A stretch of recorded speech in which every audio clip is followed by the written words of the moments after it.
Good evening, everybody. It is Charlie here, and welcome back to another video on the Chatting Leeds YouTube channel. And it is time for the last say as we go in depth and in a little bit more detail about yesterday's 2-1 defeat at the Etihad against league leaders Manchester City.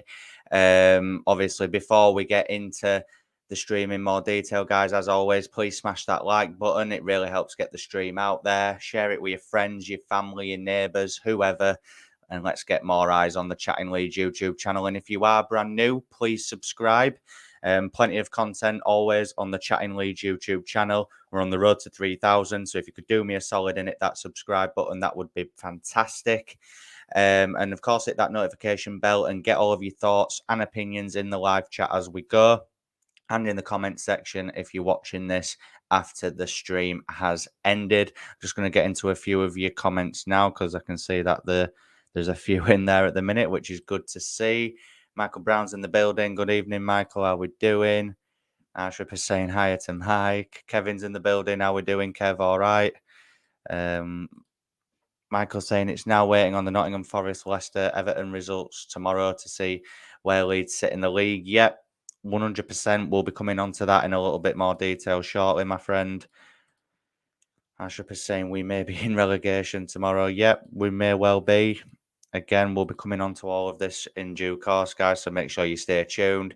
We'll be watching all 3 games tomorrow. Yeah, I think we all will, mate. I think we all will. Hiya, mate. How we doing? JC, as always, is in the building. Evening, Jay. How we doing, mate? Okay.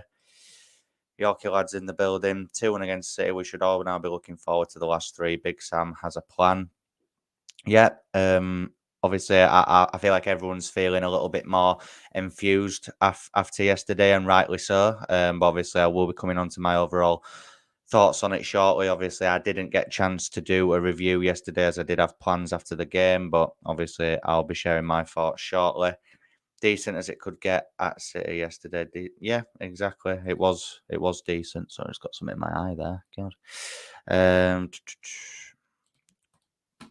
Okay, great result for us, but it still could have been 5 or 6. Yeah, it could have been.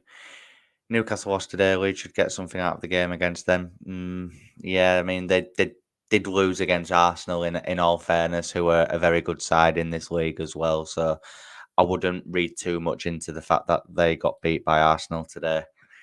Good evening, Charlie. Good evening, Hill Football. How are we doing? There's 16 of you in the building at the minute, guys, which is great. Please smash a like, please subscribe, and get all of your comments in. So then, as always, I've made a few notes just so I didn't forget things. So then, obviously, just firstly, right off of the bat, guys, I think it was obviously a lot better than what we all expected it to be. I originally, through the week, I was saying to people at work that I thought it was going to be 7 or 8-0. I just thought the mentality was at its lowest that I've ever seen well, not ever seen, but it was at its lowest that I've seen in a very long time for me. After that Bournemouth game, the away end was toxic. The club in itself was just rotten for a good few days after that Bournemouth game. Then obviously Victor Rutter was relieved of his duties. Javi Gracia was relieved of his duties. And we've brought in Big Sam Allardyce. Now, you know, fans of other clubs, Leeds fans in general, may not be happy with the appointment. And I'll be completely honest, if this was a long-term appointment that was made, then I wouldn't be happy about it either. But the fact is, he's been brought in for 4 games. Obviously, City game's over now, so he has got 3 games left to keep Leeds United in the division. And I think what we saw yesterday was a very typical Sam Allardyce plan. Now, I'm not sure if the setup was as it was yesterday because we were playing Man City, or if that's like a blueprint that is going to follow moving forward for the remaining 3 games as well. I hope that at least for the Newcastle and Tottenham games, with them both being at Ellen Road, that we at least go for it a little bit more. Because for me, depending on how results go tomorrow, if Leeds United go into the Newcastle game in the bottom 3, you know, it is a known fact that the last 4 times Leeds United have played, starting in the relegation zone, that we've won all 4. So that could work in our favour, I guess. But I think Newcastle, although they lost today, They are an unbelievable team this season. Eddie Howe has done a very, very good job with them. And I am still very wary of Newcastle going into that game. But yeah, look, I was overall, I was. I don't think happy is the right word because I do think there was a lot of what happened yesterday I didn't like. However, I think especially in the second half, we followed Allardyce's plan perfectly, in my opinion.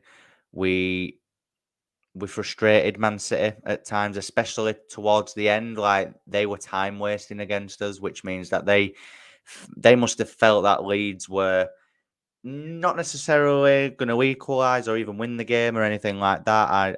I think they were confident enough that they would see it out, but I think they just wanted to be extra sure towards the end, didn't they? And I think, after Rodrigo pulled that goal back, I think it was definitely squeaky bum time for Man City because they knew then that if Leeds did, by some miracle, find an equaliser, and obviously Arsenal have won now, haven't they? So that could have thrown a bit of a spanner in the works with regards to the title race. So yeah, overall, guys, as I've said in the title of this video, there are positives to take from yesterday, and I'll be coming on to a few points in more detail shortly. But I thought I'd just give my overall thoughts on it firstly. Overall, very, very pleasantly surprised. When the second Gundogan goal went in, I thought it was just going to turn into a capitulation. But to be fair, the players yesterday showed good heart, good determination. Their heads didn't go; they stuck to the plan, and it's a respectable result. I think we all knew we would get beat. It was just a case of what scoreline it'd be. And I'm just happy that Leeds didn't get battered again because I think that would have just knocked the confidence right out of the park, in all honesty. So there is a few comments that I just want to get into. Mark saying, I think you will see a better team with Big Sam as another week. Will, yeah, hopefully, mate. Hopefully. Julie's in the building. Hi, Julie. How we doing? We can get something against Newcastle, says Freddie. Listening to 5 Live. Arsenal title out of their hands, but commentators very positive about them. Leeds survival out of our hands, but radio totally negative about us. Yeah, I think everyone's just looking at the recent performances from us. If you take the City game yesterday out of it, we have been dreadful lately. And I think the pundits and fans of other clubs are right to put us in that bottom three to go down because if Leeds go down, we deserve it ultimately because we've had a shocking season, and it's as simple as that. Jason's saying, "Evening, how we doing, Jace? All right." I did 5-1 loss in my Super 6, 2-1 loss was respectable. Yeah, of course it was. Of course it was. Because City are an unbelievable football team. Unbelievable. We should have had Big Sam when they sacked Marsh. Yeah, potentially. I've seen a lot say that. And, Allardyce himself has even said that he'd have preferred more time, which I completely understand. Graham's saying Newcastle looked really dodgy at the back today. I think we can get at them at home. Yeah, and I think with that game being at Ellen Road as well, the fans behind them, unfortunately, I won't be there, which I'm a bit gutted about, but at least I'll be on holiday. But anyway, the fans will be right behind them. And I hope Big Sam takes a slightly more attacking approach for the Newcastle game. So, yeah, only time will tell, guys. It isn't really in our hands at the minute, in my opinion. It's in Nottingham Forest's hands because they need to win tomorrow, really. Because I think if Forest win tomorrow, then they will stay up. And I think if they lose, they'll definitely go down. Because if they lose, they've got Chelsea, Arsenal, and Palace in their last 3. I can't see them getting another point out of those 3. Hopefully, Lampard can do us a favour next week. But ultimately, I think if they win, then they may have just done enough. But yeah, it's really in the balance still at the minute, which I'm very frustrated by because either way, I just want to know now. If, in all honesty, and that might sound daft, but the stress of it all is just really annoying at the minute, and it really isn't good for the health, is it? Considering that Elan and Rob Wes are the same height, 6'6", Rob Wes catches crosses that come into the box, whereas Elan palms crosses into his own penalty box. Yep, we'll be coming on to the goalkeeper situation in a little bit, 100%. Tom's saying we should have had Unai Emery in January. Yep, good shout, but obviously Aston Villa beat us to the punch there.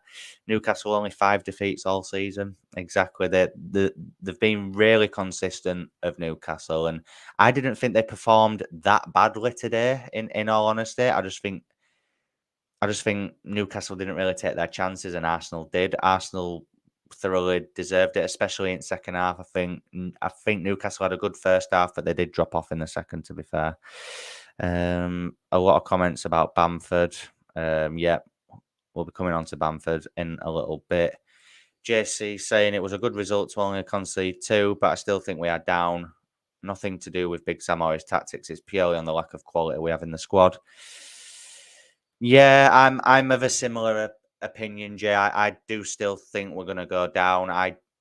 Spoiler alert, obviously, we'll talk about it a little bit towards the end of the stream, guys. But I do think Forest will beat Southampton tomorrow.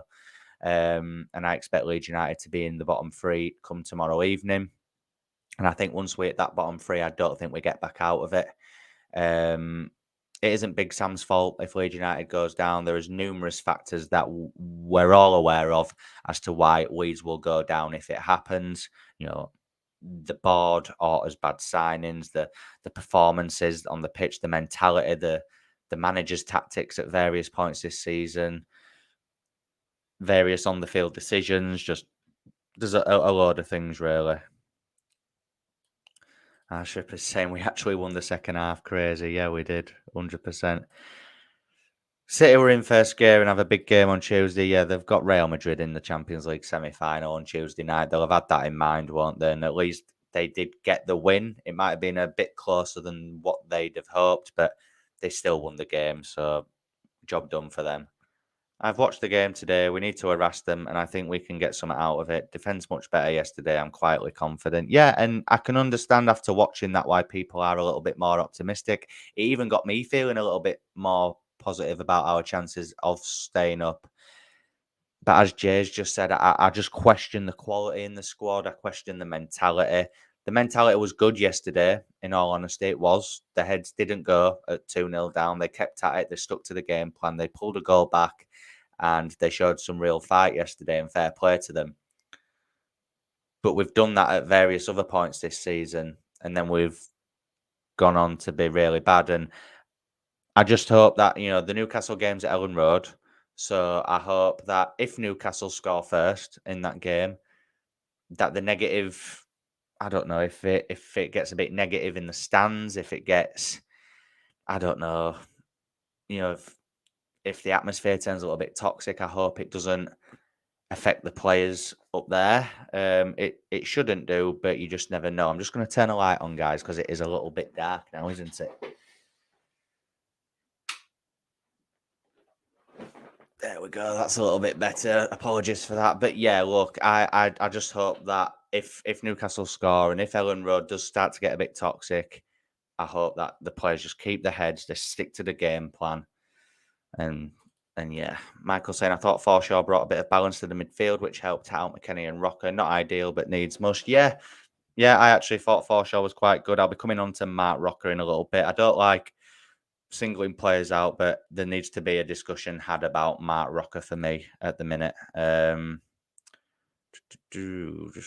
There's loads of comments flying in, guys. There's 31 of you in the building. If you wouldn't mind, please smashing a like on the stream. Please subscribe to the channel if you are brand new. It is free and it'll really help me out. I want to hit 3,000 as soon as possible. And I really want to grow the channel even more. So if you could do me a solid, hit that subscribe button. That would be brilliant. 34 of you now actually in the building. Sorry. Please hit that notification bell and get all of your thoughts and opinions in the live chat.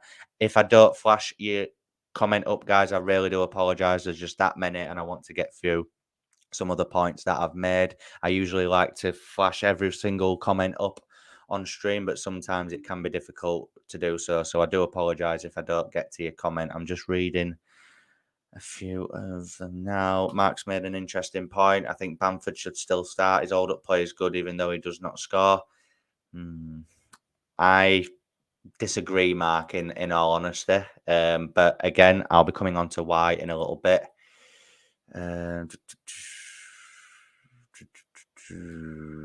Bamford will get more chances in the next game. Okay, fair enough. Our biggest test is Newcastle. I fully expect us to be in the bottom three come next Saturday. Can the players step up and dig out a big result? I'm not sure they can, but we're living up. Yeah, and you know, I'm not sure of it either, Jay. In all honesty, I am still feeling a bit negative in terms of our chances of staying up. I still think we're going to go down. But again, that thought process could definitely change if Southampton beat Forest for us tomorrow. Graham's right with this point, to be fair. We need a brand new defence for next season. 100% agree.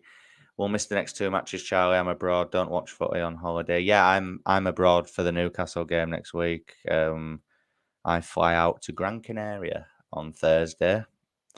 So my last video on the channel will probably be on Wednesday, where I'll kind of do a preview, predicted 11 kind of thing ahead of the Newcastle game, and then I won't be back on the channel until the West Ham preview next week. To be fair, I'm only away for a week, guys, so I won't be gone for too long. Jason's saying we need 4 points. Yeah, 100%. I do apologise, guys. There's a lot of comments flying in, and I really do appreciate that. But I do just have a few more points that I'd like to make, of course. So let's just talk about the lineup then. So for me, the lineup, he made some very bold decisions, and fair play to him. The main one, obviously, that he did drop Eli Melier and he brought Yo Robles in. And I thought Robles had a very good game. I really did. Both Gundogan goals were questionable from a defensive standpoint. I don't think they were his fault at all. You could argue he could have done a bit better on the second one to maybe make more of an effort, but I think he was just a bit flat-footed. And that's how it found its way in. But he made some good stops from Haaland. I thought his distribution was good. He commanded his area a lot more than Melier has done. He caught a lot more. He punched out a lot more. And I just thought it was a lot better in general. And I think we should definitely stick with your Robles in goal for the remainder of the season now, 100%. Obviously, he dropped Robin Koch as well. And the back four was obviously Christensen, Ayling, Verbert and Firpo. I thought it was interesting that he chose to play with Ayling at centre-back up against, obviously, Erling Haaland. But, you know, my uncle even said that that was the change that he was happiest about, that Koch was dropped. And I found it quite interesting, and I asked him why. And he said, you know, and when I sat back and thought about it, what my uncle said was right, and that is that Koch has had a bad season, like he has. I think he's a lot better when he's next to Verber. I think that for that few game period under Javi Gracia where the back four was Ayling, Koch, Verber, Firpo, I thought that back four worked quite well at the time. But I think Robin Koch is not a leader. He's not aggressive enough. He's a bit timid. He doesn't have a voice. He's not barking orders. He's not organising that defence. And I just think he gets bullied off the ball very easily. And I thought yesterday, coming up against one of the best strikers in Europe at the minute, in Erling Haaland, yeah, he had a few chances, which he scuffed all of them, which is just brilliant. But I thought the defence handled Erling Haaland really well yesterday. It was a solid defence, a solid defensive display, especially in the second half. I thought first half we were a little bit ropey in certain moments, and Sam Allardyce even said that, didn't he, at full time? He said first half weren't too great, but second half they really stuck to the plan, which is good. And like I say, guys, heads didn't drop. They stuck to the plan, and it was good to see. Obviously, he did play Nonto as well. He brought Adam Forshaw into the midfield, which someone's already mentioned in the chat.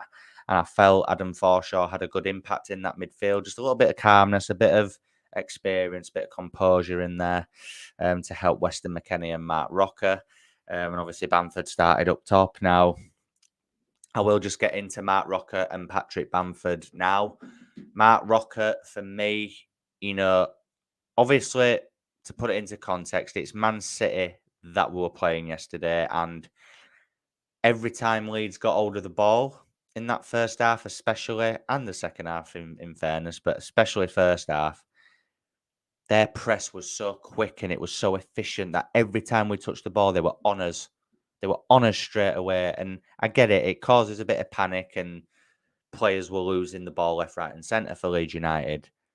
But I'm talking just as a generalisation in recent games. Mark Rocker loses the ball so many times, as does McKennie, But I feel like McKennie gets more stick for it than Mark Rocker does at the minute, in my opinion, from what I see on Twitter and everything.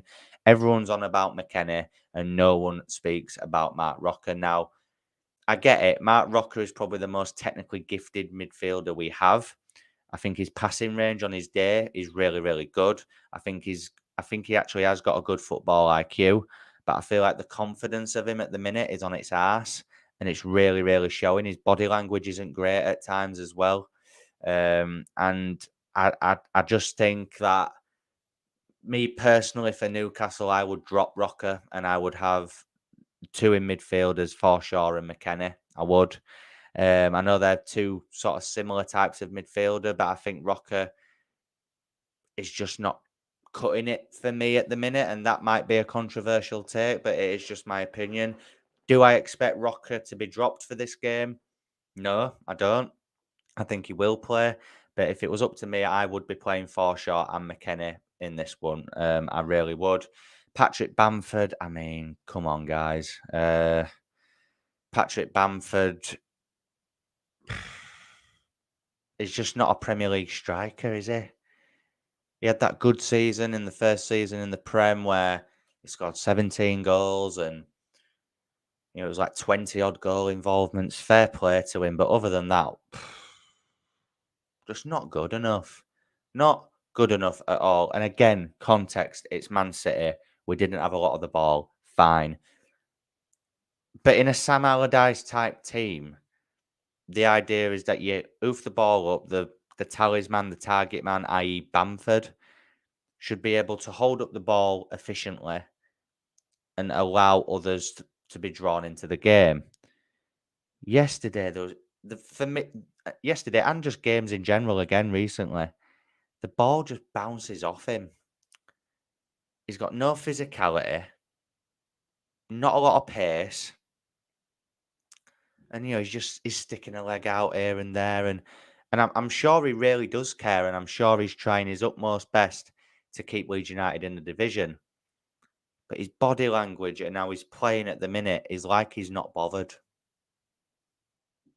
And everyone that was at my house yesterday watching the game was saying the exact same thing. He doesn't look bothered. Now, I'm sure he is, and I'm not saying he isn't, but he doesn't look it.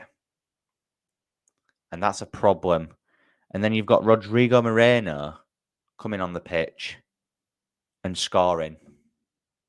Now, yeah, it kind of lucky how it fell to him, but he still had to put it away. Composed, calm, very neat finish. Rodrigo's scored 12 goals in the league, which, considering where we are in the league, is a really good achievement. 12 goals. He's our most clinical finisher.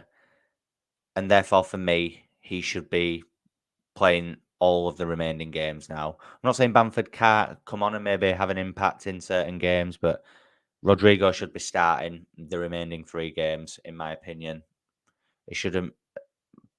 Bamford shouldn't be anywhere near this starting 11 for me. And Graham said earlier, that the hold-up players there and everything. It used to be there, Graham, but it's not now. It isn't. And I've just had enough of having to watch it, to be honest. It's really, really bad. Let's just get into some more comments then. Southampton will see the Forest match as their last chance saloon and hopefully might surprise Forest, as Forest know they have to win. And if not, yeah, exactly. I think if Southampton lose this game tomorrow, they are done. 100% done. Win 3 points and a draw. That's all we need. It's possible. Not in the bottom 3 yet. I think Southampton will beat Forest. Fair play to you, Mark. I disagree. I think Forest, Forest are at home as well, and they are a decent team at home. Southampton are awful. Yeah, I do think Forest will win this game. I do.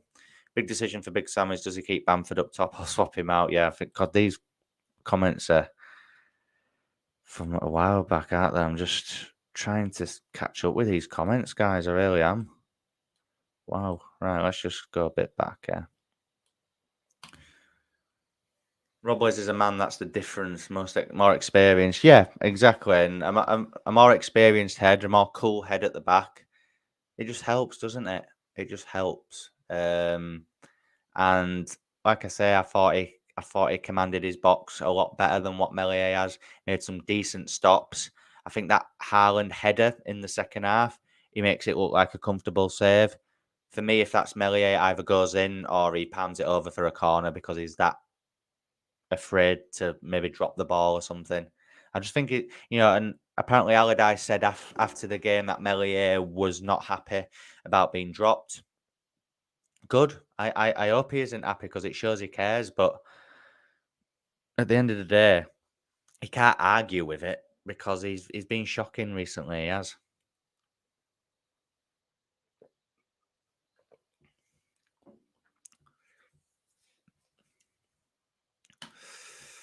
The signing of Adams Verber approved decent signing. Sinister is a good signing, but frustrating with his injury record. As for Aronson, Rasmus, Mark Rocker, McKenna, the jury is still out.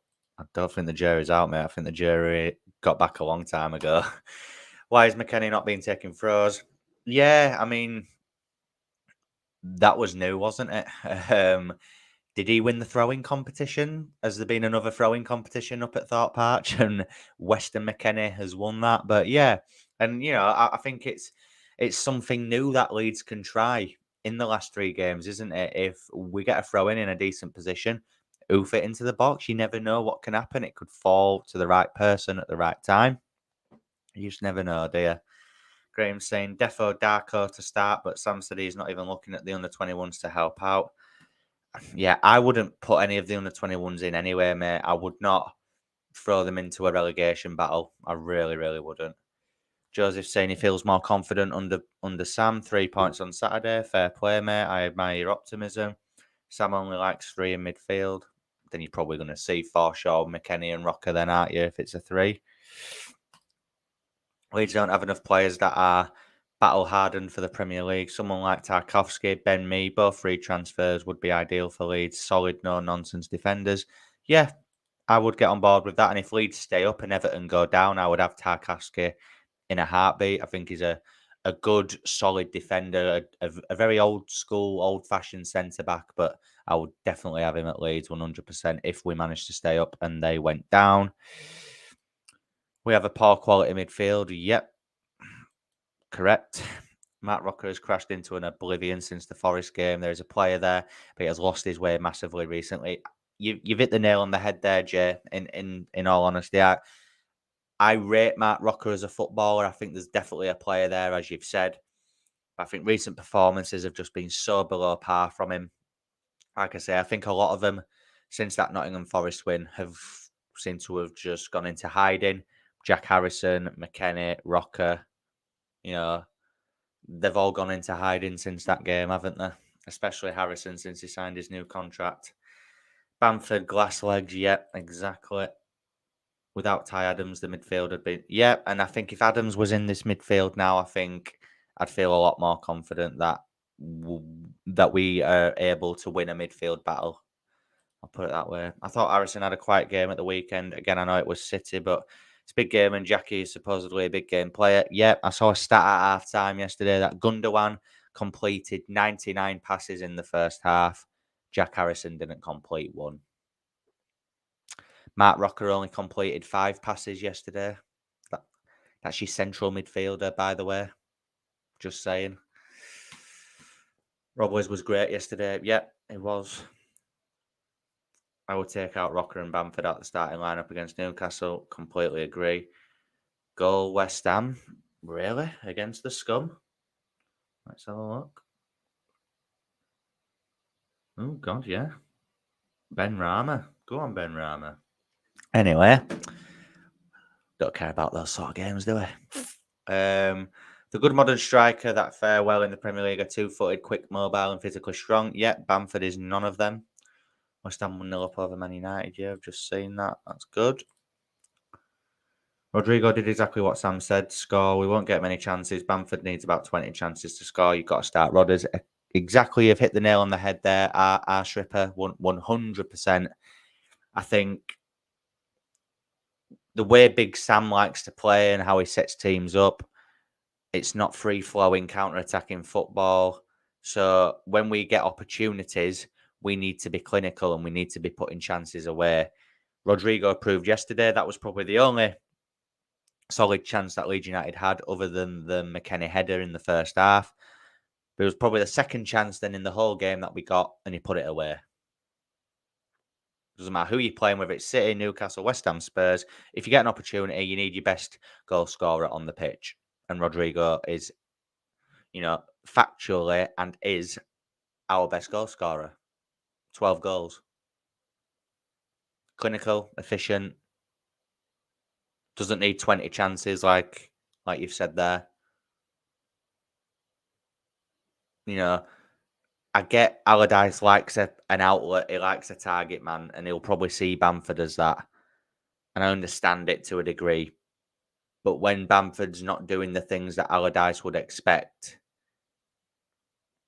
and then Rodrigo comes on and scores with his first chance, it's hard to keep Rodrigo out of the team. And if I was Rodrigo, I'd be fuming about being left out over Patrick Bamford. Shame no corner competition. Yeah, God, there really does need to be a corner competition, doesn't there? 100%. Not much talk about Rutter, no. And you know why that is, Mark? Because he's not playing. He's not getting on the pitch. We've spent, again, this comes down to Victor Rutter, and I'm so glad that he's now left the club, but £35 million record signing. And I bet you he doesn't play another minute between now and the end of the season. It wouldn't surprise me. Wouldn't surprise me in the slightest. Ilan has cost Leeds goals, yes. He can be upset at being dropped. He needs to get his mojo back by getting back to basic and working hard in training. Yep, completely agree with you, my friend. Scott saying, just joined. Bamford needs to be dropped and get rid. Yeah, 100%. Guys, there's 31 of you in the building as I'm talking now. Please smash that like button. Please subscribe to the channel if you're brand new. Get all of your comments in and hit that notification bell so that you're aware of when I'm uploading and going live. Jason, what a legend in with the $1.99 donation. Really do appreciate that, mate. As I say, anything that anybody can afford to donate goes straight back into the channel, so it is much appreciated. Thank you so much, Jason, for that donation. 442, Rodrigo and Rutter, Somerville, Nonto, wings. Yeah, I think it would be interesting to see how Rodrigo and Rutter would do together as a front two. I think that would be interesting because I think Rutter, similar height and physicality level to Bamford, in my opinion. So it'd be good to maybe see,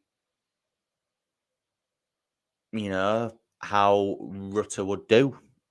And again, you've spent 35 million quid on him. Play him, because everyone's giving Jorginho some hassle at the minute, and I don't get it. We've not seen enough of him.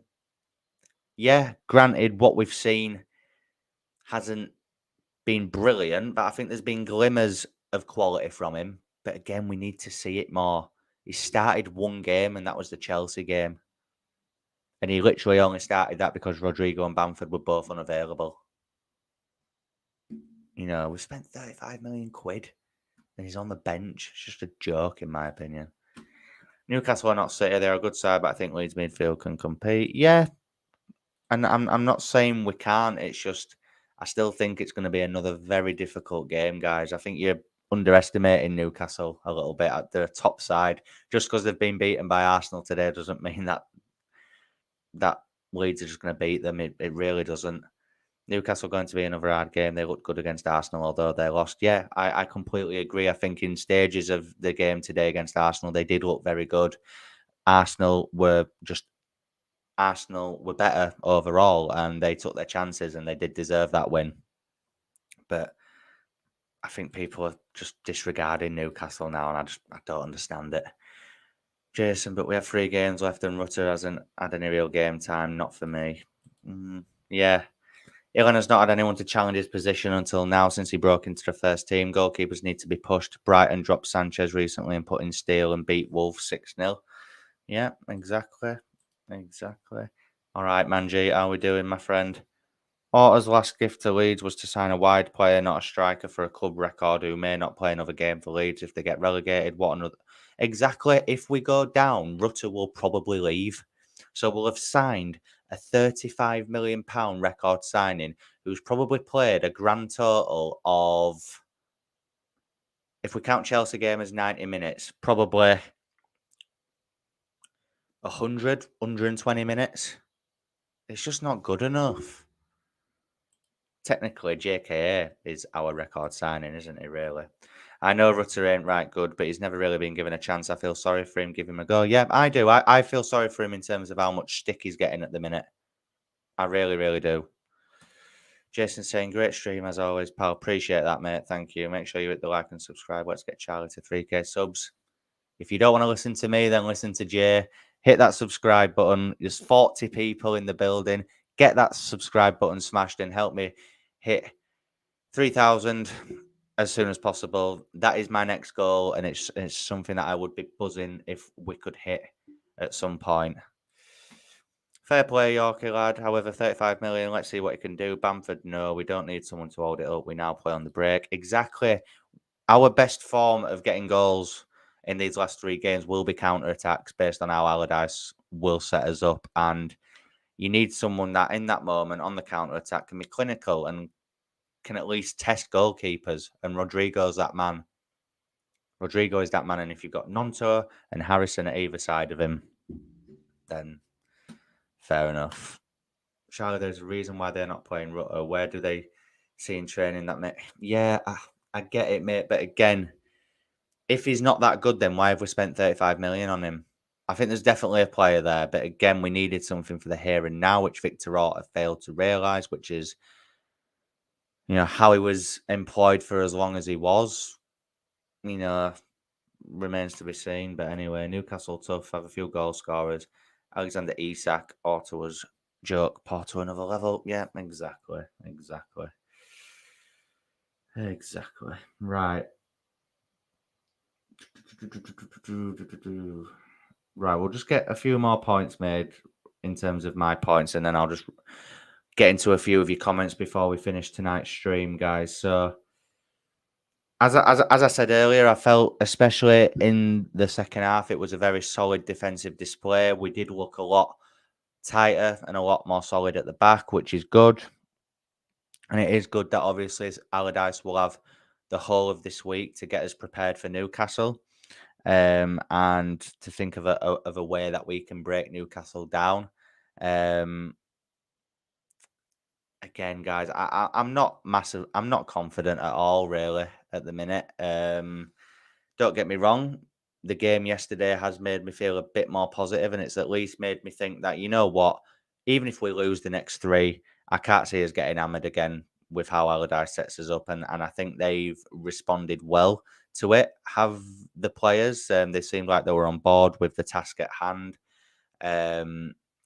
And that there wasn't really any defensive errors. Obviously, the 2 goals for City from Gundogan, it should have been closed down a lot quicker, and at least made to think about what to do. Especially the second one, he has chance to take a touch and shoot it into the goal, and he just like, I just wish we'd have been a little bit more tighter to him in both scenarios, and both goals were an ideal carbon copy of each other as well, which was frustrating.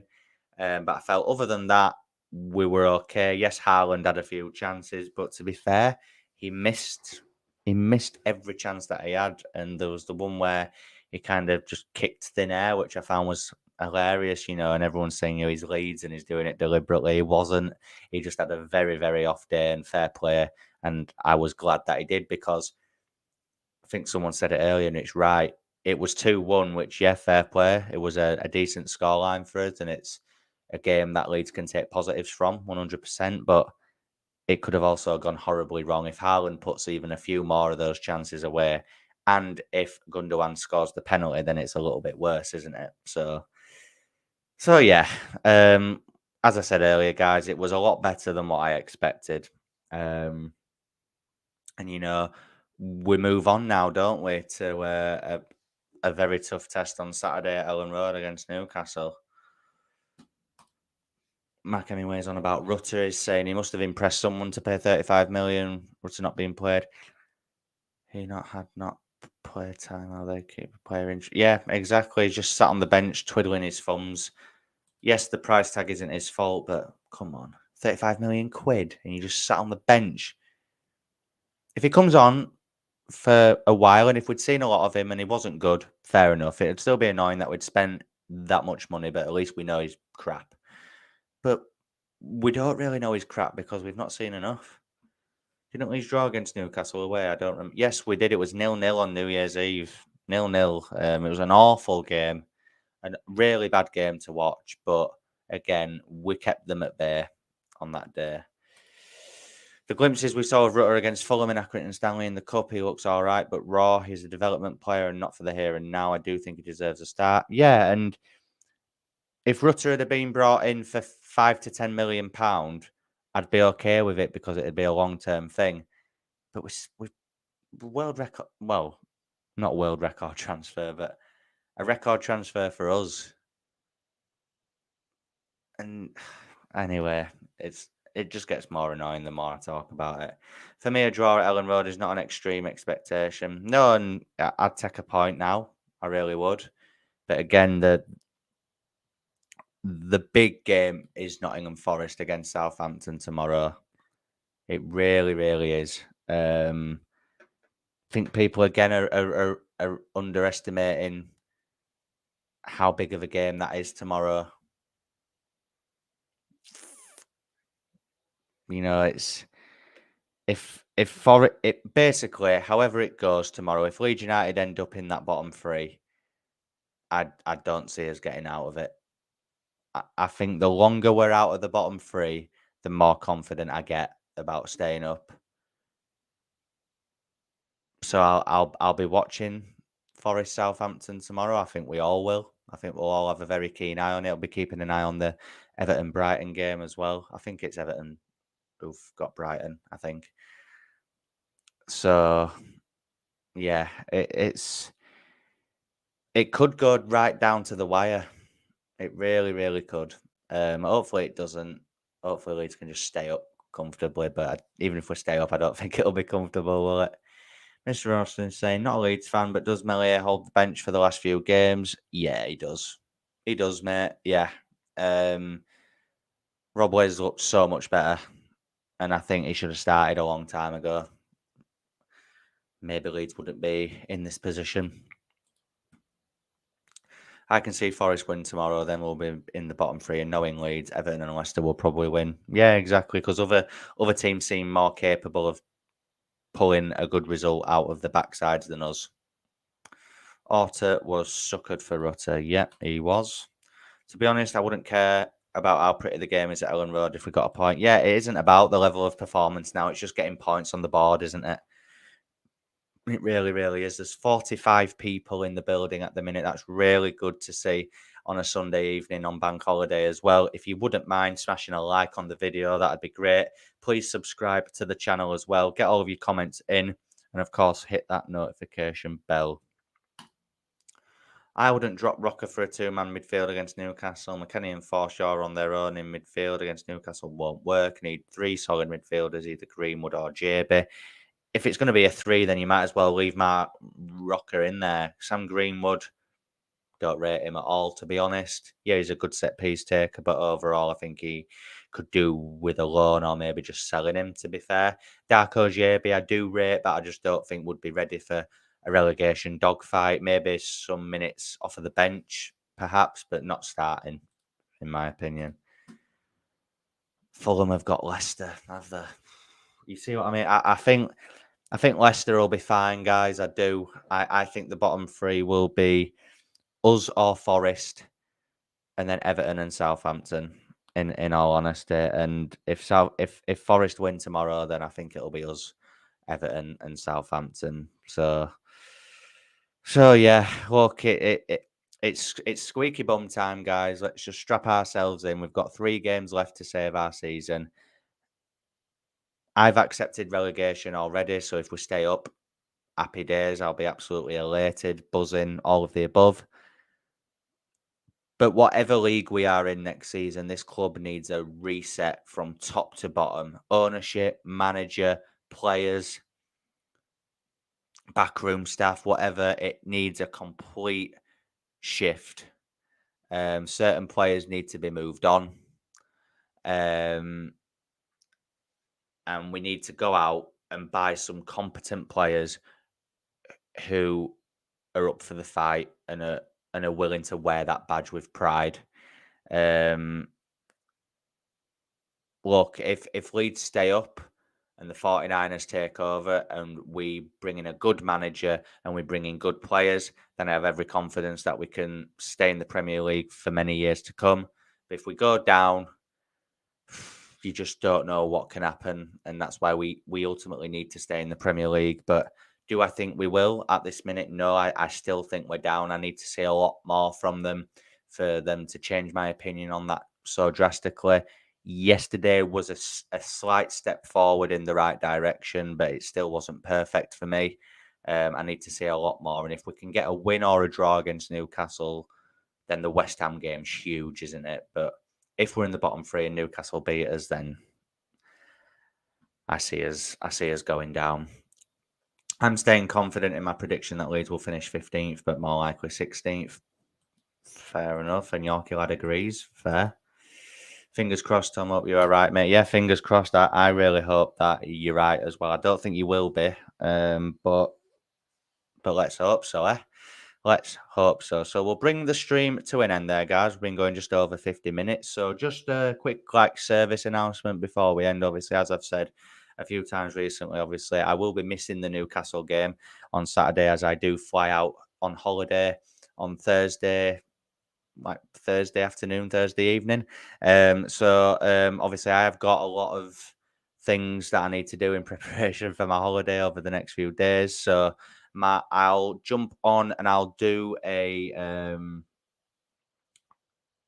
I'm undecided as to whether I'll do a pre-record on Wednesday or if I'll come on live. I may not have time to come on live, unfortunately, as again I'll have plenty of stuff to do on Wednesday in preparation for that. It'll be nice to get away, and obviously other than Saturday when Leeds play Newcastle, it'll be nice to not think about Leeds as much for a week and just have a nice chilled out break. But yeah, so I'm still undecided if I'll do a pre-record or a live. I might not have time, but I will get a video out at least on Wednesday where I'll do a mixture of like a preview, predicted 11 sort of thing for Newcastle, so that you at least get my thoughts on that before I go. And then the next content after that will be the West Ham preview a week on Friday, because I'm home on the Friday, yeah. And in fact, no, actually, it might be predicted 11. Sorry, because it's the Sunday, isn't it? So yeah, it'll be predicted 11 on the Friday night for West Ham, followed by your preview on the Saturday. And yeah, there'll be plenty of content basically once I'm back, guys. So yeah.